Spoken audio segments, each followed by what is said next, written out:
Tem gente que nasce cercada de ouro, mas só encontra sentido na vida depois de ouvir um choro vindo do chão frio do vestiário.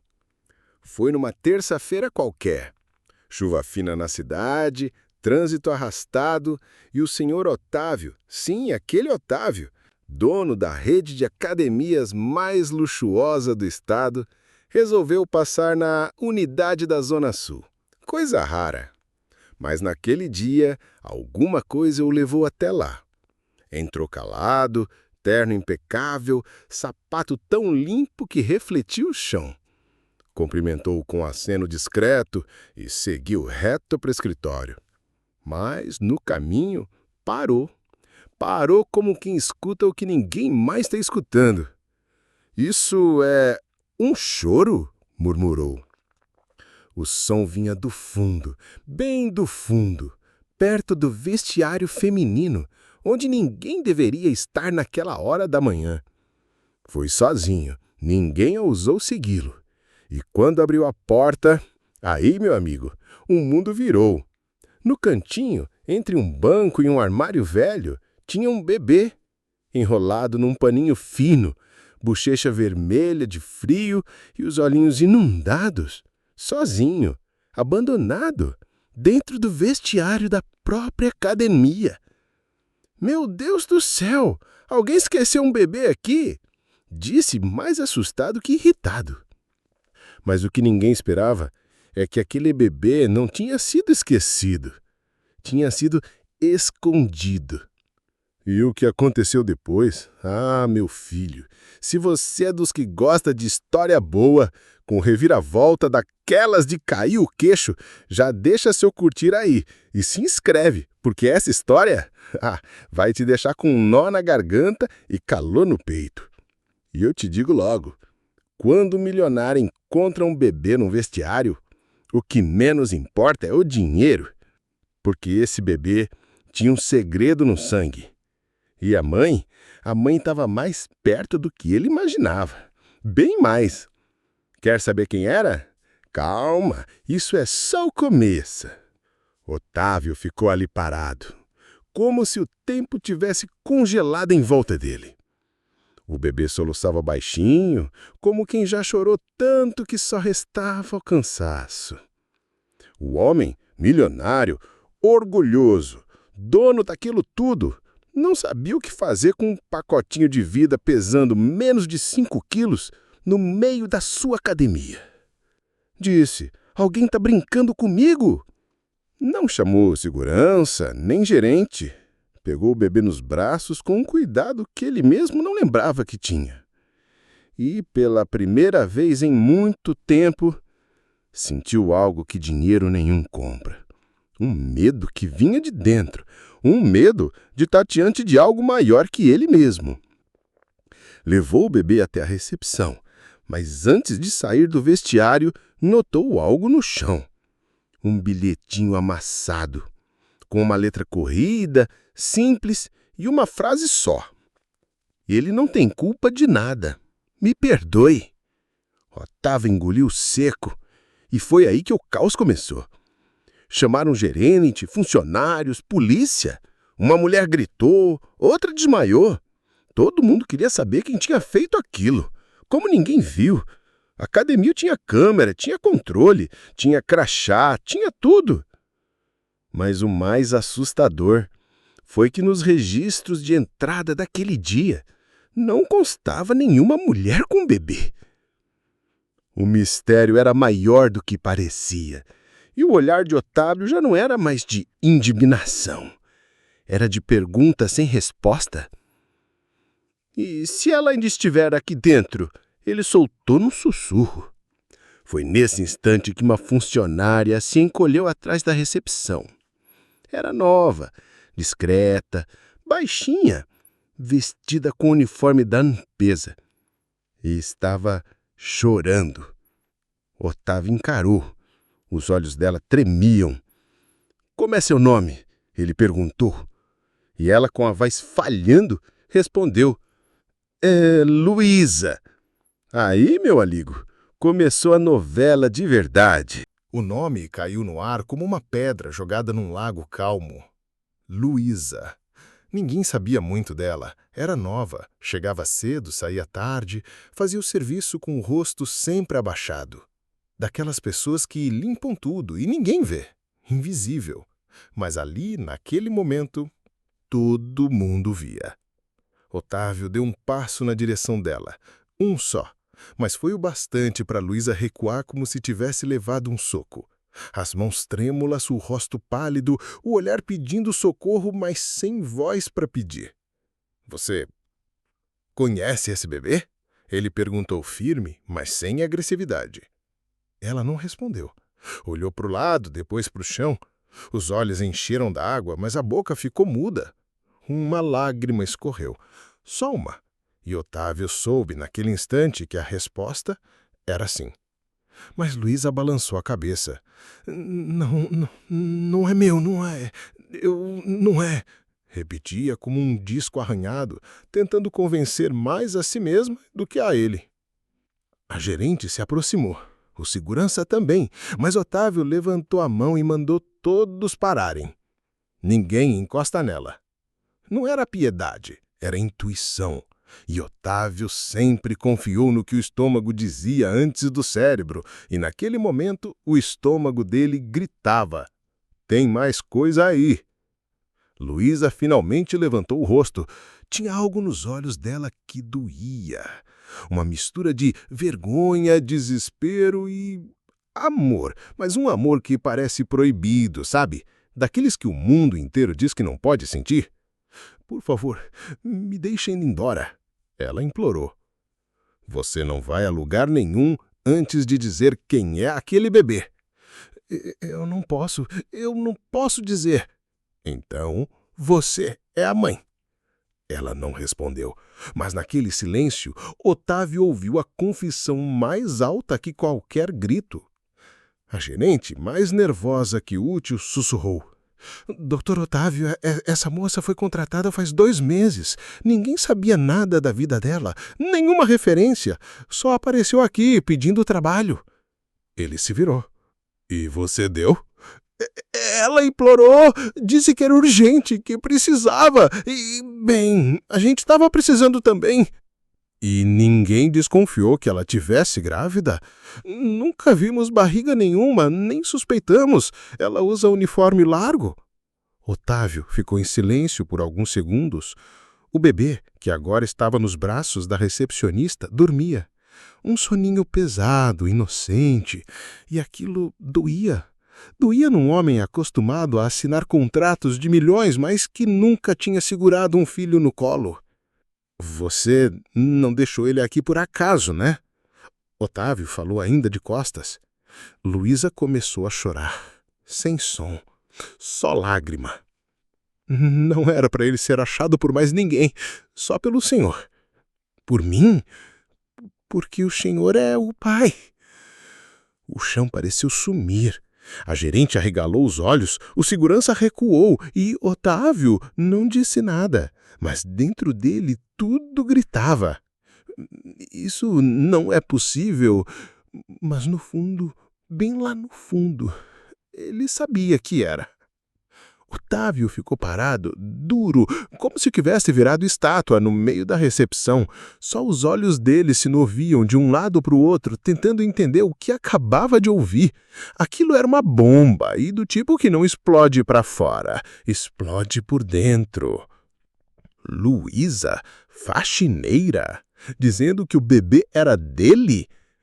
"Você tá louca?" Ele disse, mas sem raiva. Era mais incredulidade mesmo, como quem ouve uma frase fora do dicionário. Ela tentou falar, mas a garganta não deixou. A voz morreu afogada em soluço. "Você está dizendo que esse bebê aí é meu filho?" "É sim, senhor. E eu tenho como provar." Silêncio. A academia, que antes era barulho de música alta, pesos batendo e gente falando alto, agora soava um silêncio doído, espesso, que fazia o ar parecer mais pesado. "Isso é uma acusação grave", murmurou o gerente quase sem ar. Grave é esconder uma criança do próprio pai por quase um ano. Otávio não conseguia falar, mas a mente dele voltou. Voltar para o passado era o único jeito de entender aquele presente absurdo, e foi como abrir uma porta trancada há muito tempo. Atrás dela estava um nome: Luciana. Uma viagem de negócios, um hotel em Recife, uma noite em que o tédio, o uísque e a vaidade andaram juntos, e uma camareira que parecia tímida, mas tinha os olhos que guardava muita coisa.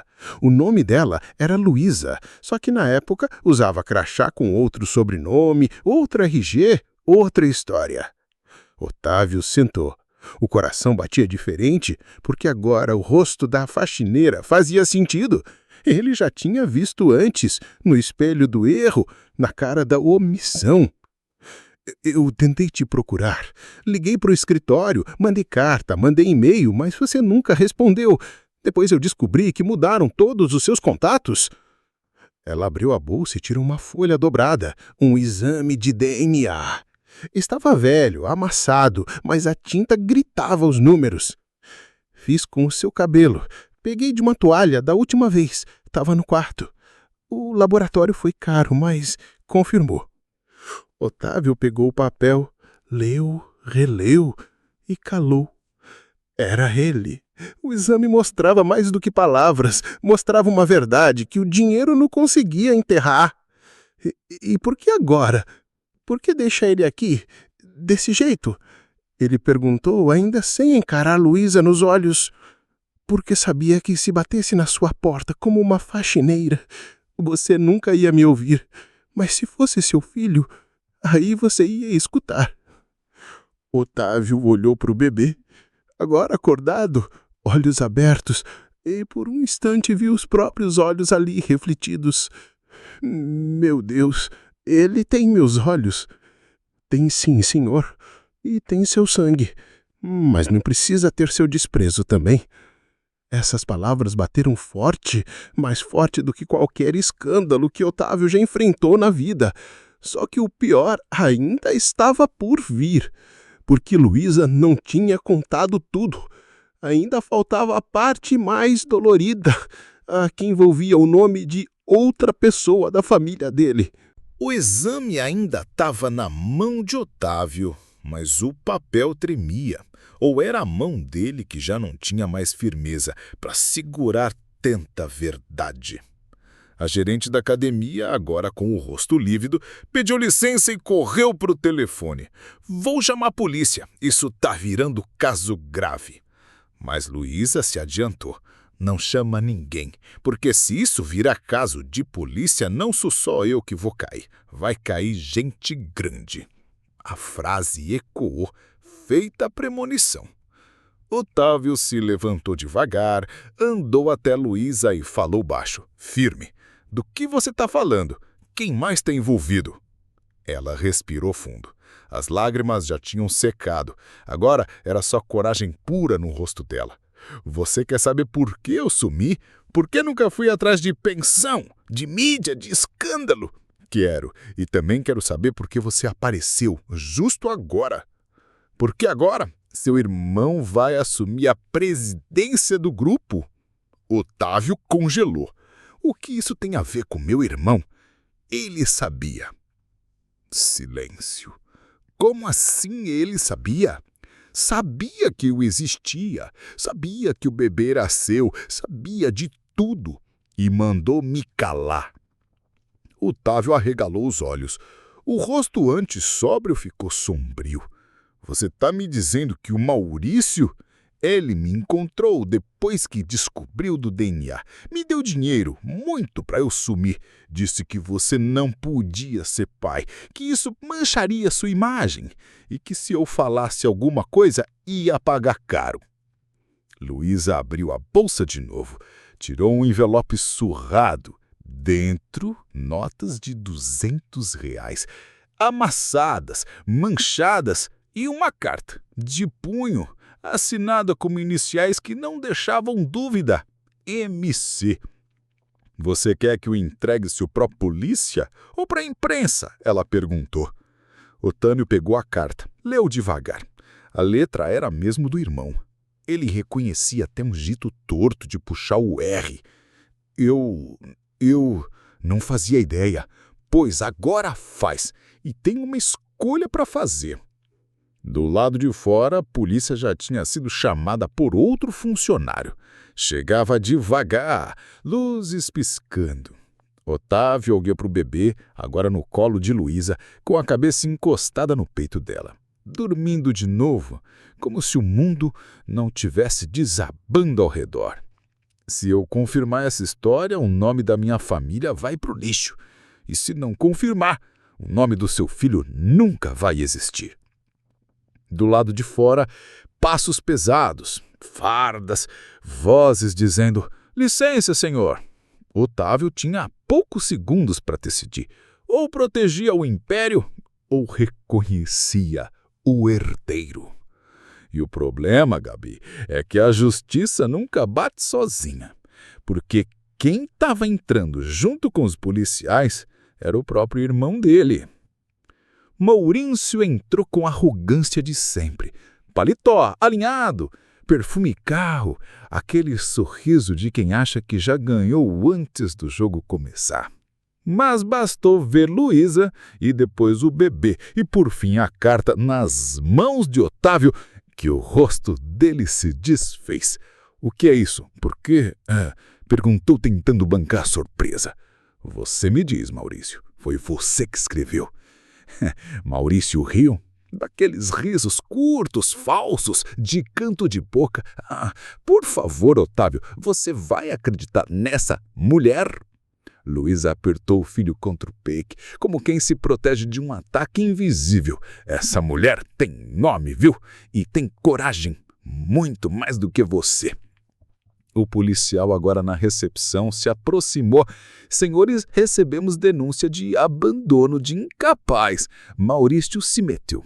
"Isso é um mal-entendido. A moça aqui tem histórico de instabilidade, pode perguntar. Nem documentos tem direito, uma oportunista." Otávio cortou com a voz grave. "Ela é a mãe do meu filho." O mundo parou. Maurício tentou rir de novo, mas a boca não acompanhou. Por favor, Otávio, você vai acreditar nessa desconhecida?" Luísa apertou o filho contra o peito, como quem se protege de um ataque invisível. "Essa mulher tem nome, viu? E tem coragem, muito mais do que você." O policial, agora na recepção, se aproximou. "Senhores, recebemos denúncia de abandono de incapaz." Maurício se meteu. "Isso é um mal-entendido. A moça aqui tem histórico de instabilidade, pode perguntar. Nem documentos tem direito, uma oportunista." Otávio cortou com a voz grave. "Ela é a mãe do meu filho." Um mundo parou. Maurício tentou rir de novo, mas a boca não acompanhou. "Tá maluco? Você nem sabia dessa criança até hoje de manhã." "E agora eu sei. E pior, agora eu sei de você também." Luísa, chorando baixo, entregou o envelope com o dinheiro para o policial. O agente, ao ver as notas, perguntou: "Esse valor foi dado para silenciar você?" "Foi," ela respondeu. "Pelo senhor?" apontando para Otávio. Ela balançou a cabeça. "Não, pelo irmão dele." Maurício deu 2 passos para trás, o rosto branco. "Isso é absurdo, isso é calúnia. Você está arruinando a família por causa de uma história mal contada." Otávio se aproximou, olhos vermelhos. "A família já estava arruinada, Maurício. Eu só tirei o pano que cobria a sujeira." O policial olhou para os dois, suspirou fundo. "Vamos precisar que vocês nos acompanhem. É melhor resolver isso oficialmente." Otávio segurou o bebê num colo. Pela primeira vez, sem medo, sem dúvida. Um calor subiu pelo peito, como se aquele corpinho pequeno tivesse derretido o gelo de anos de frieza. Mas na alma dele vinha o colapso, porque o irmão não era mais irmão.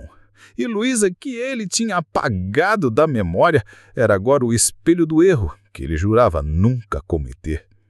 "Eu não sei o que fazer." Otávio murmurou com a voz quase infantil. "Então faz o que nunca fez. fica. E ele ficou, mas ficou sozinho.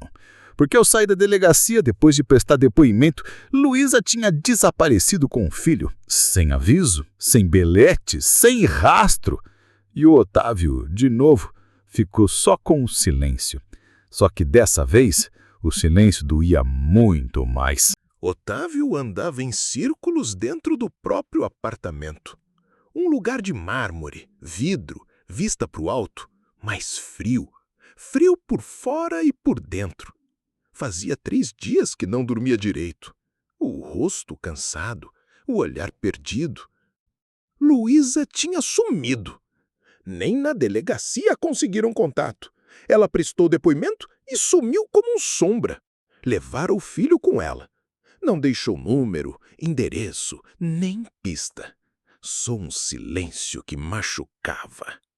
Otávio, homem de rotinas perfeitas, reuniões marcadas, milhões girando em ponta, agora perdia a hora. Faltava em compromissos. E o pior, olhava para o berço que mandou montar às pressas no quarto de hóspedes. Vazio. Em um impulso, foi até a academia da Zona Sul, a mesma onde tudo começou. Subiu até o vestiário. Sentou-se no banco gelado e ali chorou. Mas não foi um choro qualquer. Foi um choro travado, de anos guardados, como se aquele bebê tivesse puxado um fio escondido que desmanchava tudo por dentro.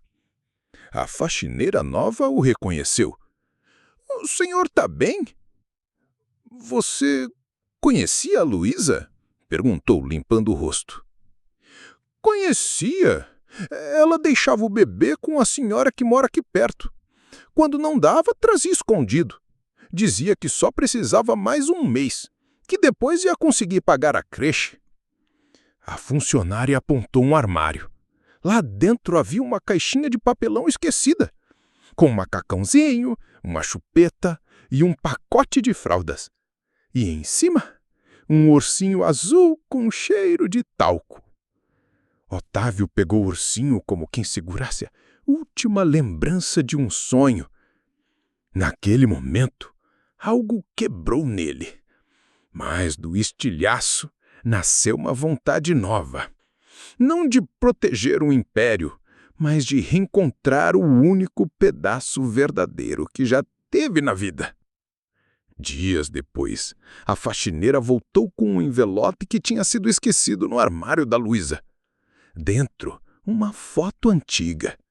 Era ela, Luísa, com o bebê no colo, sentada numa pracinha. No verso da imagem, um endereço rabiscado à caneta. Otávio não pensou 2 vezes. Pegou o carro e foi até lá. Era uma vila simples, no subúrbio, onde o tempo parecia passar mais devagar. Bateu na porta da casa. Uma senhora idosa atendeu. Rosto marcado pelo tempo, mas olhos gentis. "Luísa?"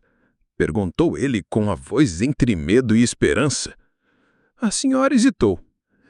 "Ela esteve aqui sim, mas foi embora ontem. Disse que precisava sumir de novo." "Sumir para onde?" "Disse que o senhor ia entender e que, se procurasse mesmo, saberia onde encontrá-la." Ele ficou parado no portão, sem saber se aquilo era pista ou punição. Mas então a senhora entregou algo. Ela deixou isso. Era uma caixinha. Dentro, um chaveiro em forma de coração e um papel com uma frase: "Volte onde me viu pela primeira vez." Otávio fechou os olhos. O coração disparou, porque ele sabia exatamente onde aquilo era. Recife, a cidade onde tudo começou.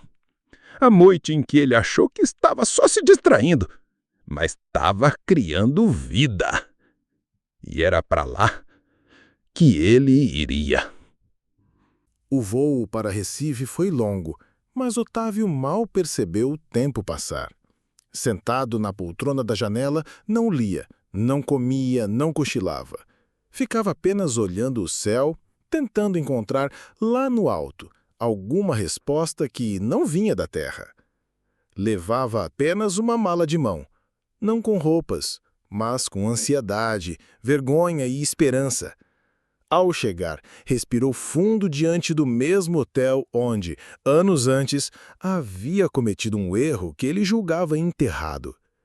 O lugar não mudara quase nada, exceto ele.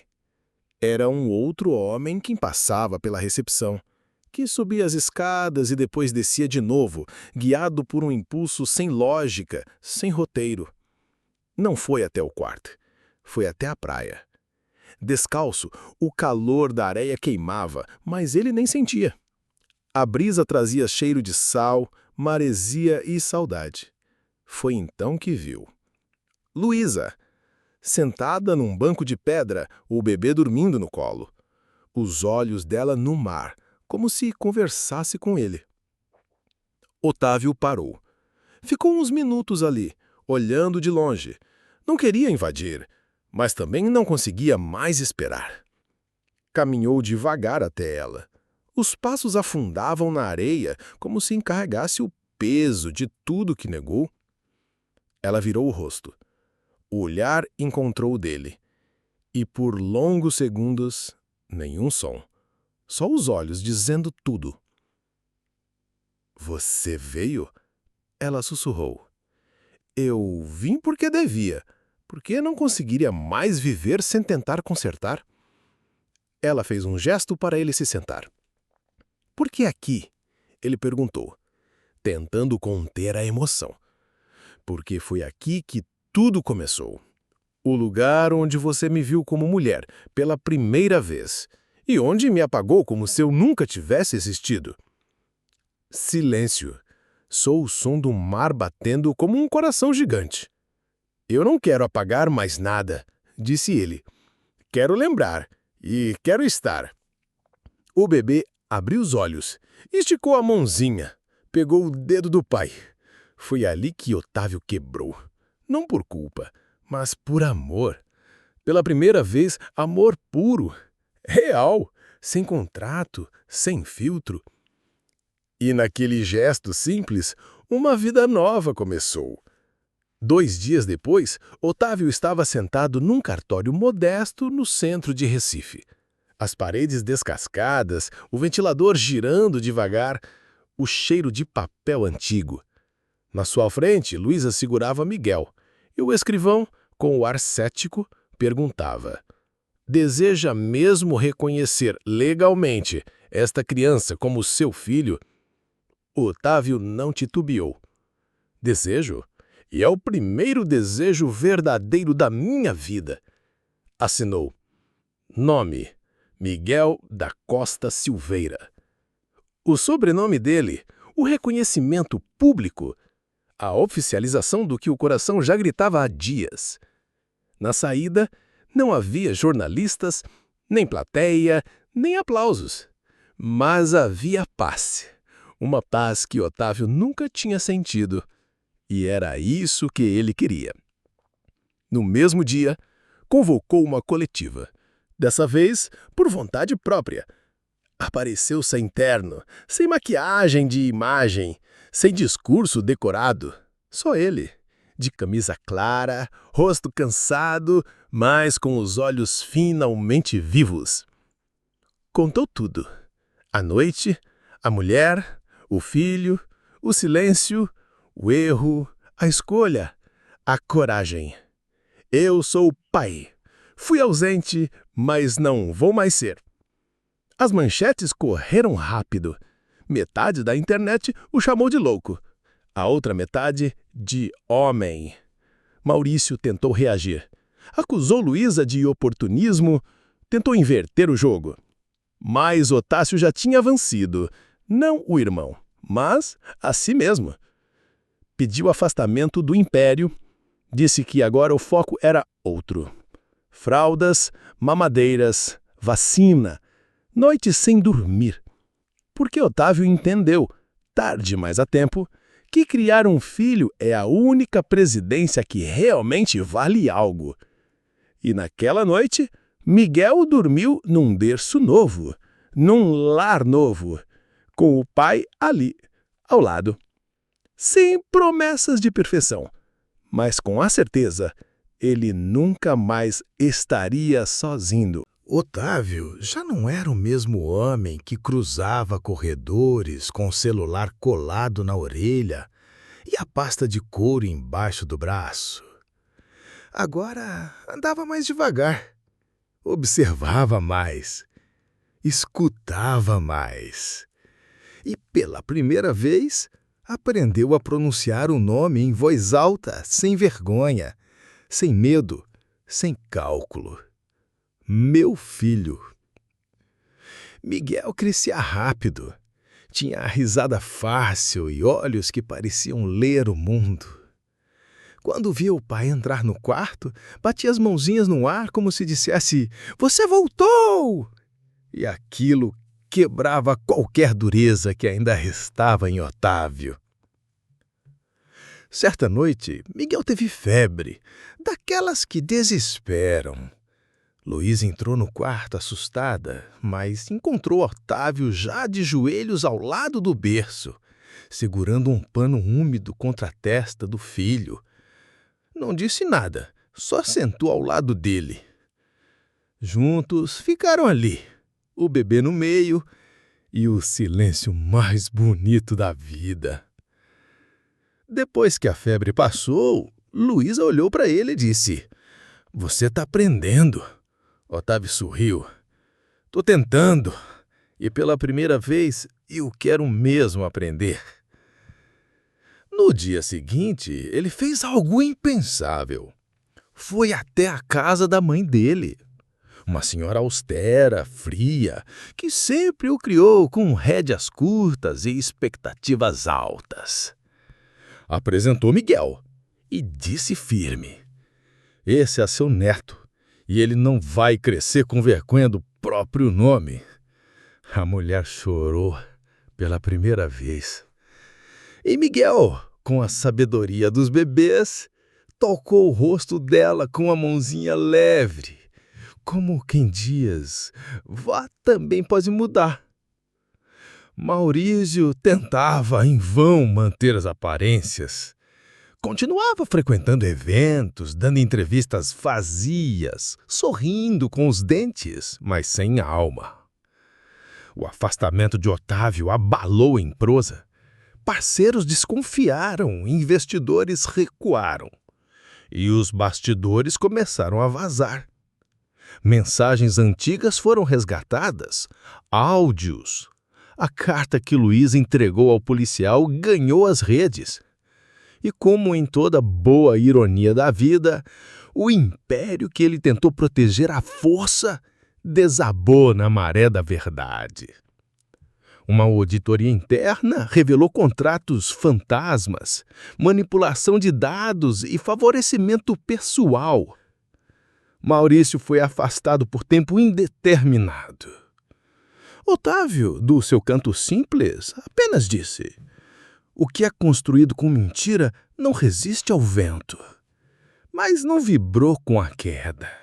Sentiu dor, porque no fundo ainda era o irmão e a derrota dele também era uma ferida na árvore genealógica.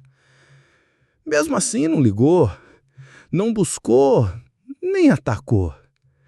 Preferiu cuidar do que nasceu puro e não se vingar do que cresceu podre.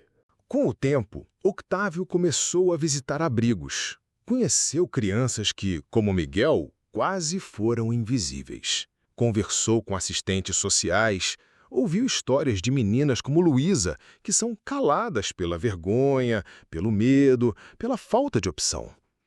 Então, decidiu fazer algo. Vendeu parte das ações da empresa, pegou o dinheiro e fundou um projeto social, Berço Forte. Uma casa de acolhimento para mãe solo, com creche, apoio jurídico, terapia e ensino técnico, onde nenhuma mulher precisasse abandonar o filho por falta de alternativa, onde nenhuma criança precisasse esperar o pai vir, que nunca vem. Luísa foi convidada para coordenar. Disse que não sabia se conseguia. Octávio respondeu: você sobreviveu à solidão, à chantagem, à rejeição, consegue sim, e vai ensinar outras a conseguirem também. E ela foi. E brilhou. Miguel, agora maiorzinho, corria pelos corredores do projeto como mascote. Sabia o nome das cuidadoras, dos bebês, dos gatinhos que apareciam na janela. E Octávio, ali, entre fraldinhas e gargalhadas, entendeu o que nunca aprendeu na faculdade. Dignidade nasce de dentro, mas precisa de oportunidade para florescer. Domingo de manhã. O sol atravessava as cortinas da sala, desenhando faixas de luz no chão, como se o próprio dia quisesse participar daquele momento. Miguel, agora com 5 anos, correu pela casa com os pés descalços, a camisa suja de tinta guache e um papel amassado na mão. Pai, olha o que eu fiz para você! Octávio, que estava sentado na rede, lendo um velho livro de Machado de Assis, largou tudo ao ouvir a voz do filho. Sorriu. Aquela correria alegre pela casa era música. E aquele grito era um tipo de oração que só pai entende. Miguel entregou o papel com cuidado. Era um desenho. Simples, infantil, torto, mas ali estava tudo. Um boneco grande, de braços estendidos, e um boneco pequeno no colo dele. Acima, um sol sorridente e abaixo, com letras inseguras, pai e eu, juntos para sempre. Octávio sentiu a garganta fechar. O coração deu nó, sentou-se no chão ao lado do filho e segurou o desenho como segurasse um pedaço da própria alma. Disse que esse aqui é o melhor presente da minha vida, né? Disse com a voz trêmula. Miguel assentiu e abraçou o pai com força. Aquele abraço não era só de criança, era de pertencimento, de cura. Octávio se levantou, foi até o quarto e abriu uma caixa antiga. Nela estavam as primeiras lembranças que guardara desde o dia em que Miguel surgiu em sua vida. A chupeta esquecida no vestiário, o exame de DNA amassado, a fotografia rabiscada com o endereço de Recife, o ursinho com cheiro de talco e agora o desenho. Naquele mesmo dia ele tomou uma decisão. Ligou para o advogado, voz firme, sem hesitar. Quero mudar meu testamento. Quero que tudo que é meu, ações, imóveis, direitos, vá para o Miguel. Mas quero mais. Quero que ele herde meu nome com orgulho e minha história com verdade. Tudo, senhor Octávio. Tudo. Até o que eu ainda nem conquistei. No fim da tarde, quando o filho dormia no sofá com um desenho caído no colo, Octávio sentou ao lado e ficou observando. O rosto inocente, a respiração leve, e pensou: quantos homens ricos dariam tudo para comprar isso aqui e nunca vão ter? Na segunda-feira, entregou as chaves do apartamento luxuoso onde morava e se mudou para uma casa mais modesta, porém com quintal, galho de jabuticaba, rede na varanda e vizinhos com cheiro de café coado. Ali o luxo dava lugar ao essencial, porque ele sabia: o que faz um homem grande não é o teto, é o chão em que ele pisa com verdade. Passaram-se 7 anos. Miguel já era um menino de fala firme, esperto, curioso. Gostava de livros, corria descalço pela casa, subia em árvore, ajudava a mãe na cozinha e chamava o pai de meu herói de carne e osso. Nada de capa, nada de fantasia, um herói de verdade.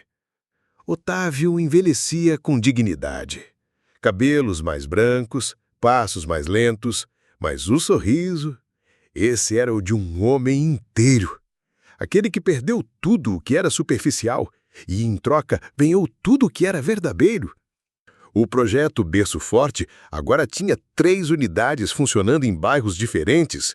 Abrigava mães jovens, órfãos, vítimas de violência, mulheres que o mundo descartava e que ali encontravam recomeço. Luísa era a coordenadora geral. Estudou, formou-se em pedagogia, fez cursos, escreveu artigos. Era convidado a dar palestras em universidades e em todas elas começava dizendo: "Eu não sou exemplo de superação. Eu sou a prova de que ninguém supera nada sozinho. Eu só sobrevivi, porque alguém escolheu me ver quando eu era invisível." Em um desses eventos, Otávio a assistia do fundo do auditório, sentado com o filho ao lado. Miguel apertava sua mão com orgulho. Na saída, o menino perguntou: "Pai, por que você chorou?" Otávio pensou por um instante e respondeu: "Porque eu passei a vida toda querendo ser importante, e hoje descobri que só fui quando fui teu pai." Naquela noite, os três jantaram juntos. Comida simples: arroz, feijão, bife acebolado. E risada, muita risada. Antes de dormir, Miguel perguntou a Otávio: "Pai, você se arrepende de alguma coisa?" Otávio deitou ao lado dele, puxou o cobertor até o queixo do menino e respondeu: "Me arrependo de ter demorado para enxergar, mas hoje fecho os olhos em paz." Silêncio. "Você acha que eu vou ser um bom homem, pai?" "Você já é, porque bom homem não é o que tem muito, é o que cuida do que ama, e você já ama demais." Miguel sorriu, dormiu logo em seguida. Otávio ficou ali, sentado no chão do quarto, encostado na parede, olhando o filho dormir, pensando que nenhum cofre do mundo conseguiria guardar aquele momento, que nenhuma ação da Bolsa de Valores daria tanto retorno quanto aquele sorriso sonolento. E ali, no escuro silencioso, com o coração cheio, ele sussurrou para si mesmo: "Tem homem que morre dono de tudo, mas nunca foi dono do próprio coração." Ele não. Ele agora era. E por isso, vivia de verdade.